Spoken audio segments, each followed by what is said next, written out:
And we're back with Third Eye View and our guest, Glenda Van Koot, who's going to be demonstrating meditation. Glenda, tell us a little bit about what you're going to be demonstrating today. Well, really one of the basics for meditation that is really easy for people to do. And Not easy.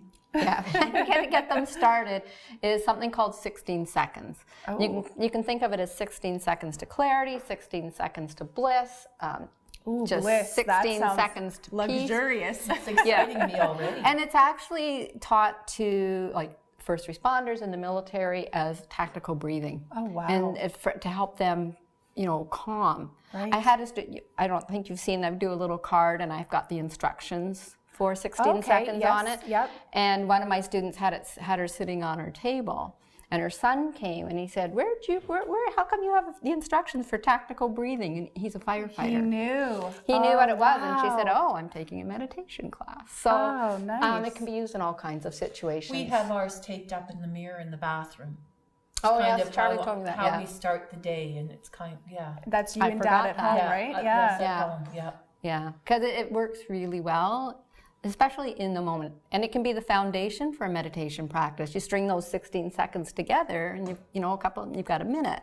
You've got 5 minutes. I see. Okay, I'm excited to try this out. I've done it once before with you. So how do we do this? How can people at home practice this? Can you show us? Yeah, just sort of to show the proof how it works. So close your eyes. And sorry, I was just going to say everybody at home can close their eyes too, you right? Close This your is eyes something we too. can all experience. And this is sort of a basic instruction for this. And think of something that's been a bit of a minor irritant. Oh, just one? Yeah. Well, we're not trying to solve, world peace or anything like that. Just, something. And now you've got that in your head. Mm-hmm. We got it. And now what I want you to do, I want you to take a nice deep breath in to the count of 4, 2, 3, 4, and hold it. 3, 4, and exhale. 2, 3, 4, and hold. 2, 3, 4. Now do it again, but I want you to make sure you follow the breath. Feel it as it goes down, and hold, and follow it and feel it as you exhale. And you're paying attention to it. And do it again on your own. Count of 4. In your own count. Some people can do it faster or slower than someone else. But pay attention to it. And when you finish, then you can open your eyes. Slowly. Now, you almost forget you're in the room. So my question to you is that irritant that I had you think about. When you were doing the 16 seconds, was it in your head? No, not at all. Was not thinking about it at all. Yeah. I was really focusing on the breath, and when we were just kind of releasing it near the end, your whole body kind of felt that release. It wasn't just a release of breath. It was like a sigh of release. Yeah, it's called a pattern interrupt, really, because you're interrupting all that monkey mind, all that stuff that's going on in your head. She looks at me for a moment. Well, since it was referenced earlier, but it's so if you're in the heat of the moment of something, it's nice to do with your eyes closed. But I had a friend who said, she said to me, you can do 16 seconds when your eyes are open, and and you're in the midst of a situation, and you can still if you take that nice breath and you're then focusing on that. Oh, I love that. And it can bring you out. So, you can do it for just, a few rounds. You need to get yourself together for something, which is the tactical breathing. If you can imagine those first responders needing to calm themselves before they go into a situation, right? Yeah. It's the same thing for us. And physically, when you're under a lot of stress, your body's in that fight or flight mode all the time. And which is why people end up with digestion problems and all these things, because if your body's trying to run away from the saber-toothed tiger, it's not concerned about digesting your lunch. No, absolutely not. So even when that person cuts you off in traffic, exactly. and you got that energy, right? Yeah. So when you do 16 seconds, even if it's for a little bit, it's putting your body into a relaxed mode physiologically, and it's letting all of its things it's supposed to do that it, maybe does when you're asleep and when you're relaxed. It's letting it do it, even if it's just for a moment. And I'm curious, Glenda, you have some really interesting items here for those viewers at home that might never have experienced them before. What are these items that we have? So these, I've got my singing bowl, which I love. I love to play, and I bring it a few times.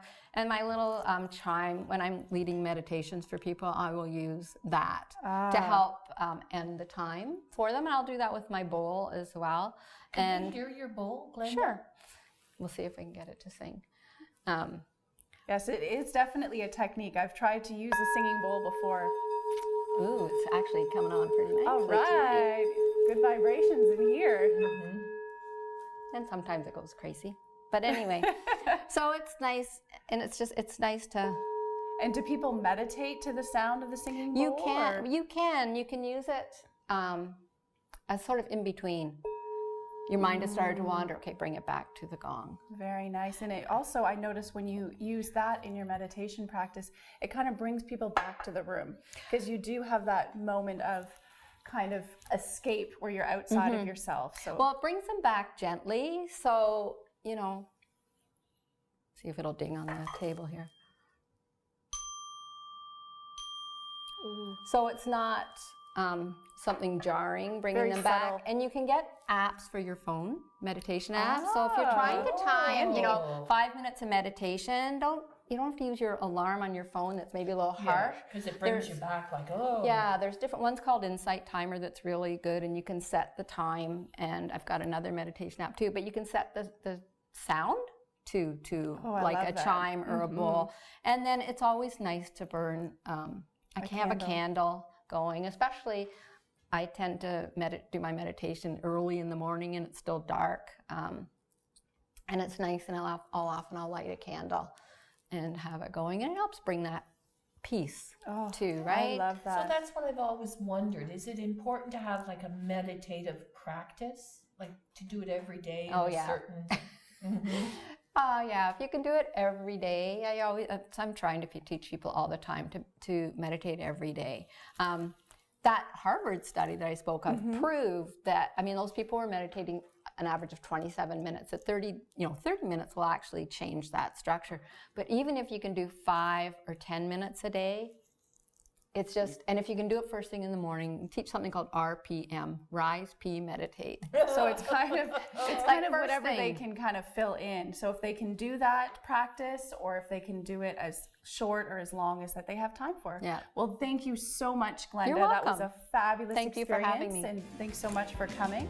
Be sure to subscribe to our Third Eye View YouTube channel and check us out on Facebook. And as always, you can connect with us through Kawartha Mediums as well.